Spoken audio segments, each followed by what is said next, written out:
নিঃশব্দে বাতিল প্রায় ৬.৫ লক্ষ রেশন কার্ড।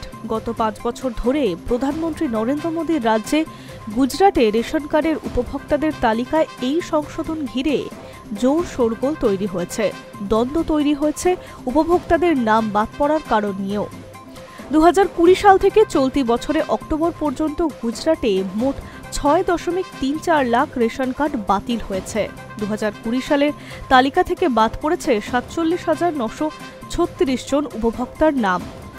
২০২১ সালে বাদ পড়েছেন ২,১৫,১৫১ জন, ২০২২ সালে ১,৩২,৩৬২ জন এবং ২০২৩ সালে ১,৩৫,৩৬২ জন। ২০২৪ সালে বাদ পড়েছে ৩০,৮৮৯টি কার্ড এবং ২০২৫ সালে অক্টোবর পর্যন্ত ৬৯,১০২টি।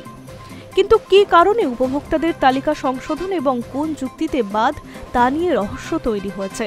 প্রশ্ন, এই প্রক্রিয়া কি গোটা ব্যবস্থাকে আরও মজবুত করার জন্য নাকি প্রশাসনিক কাজকর্মে অসঙ্গতির ইঙ্গিত?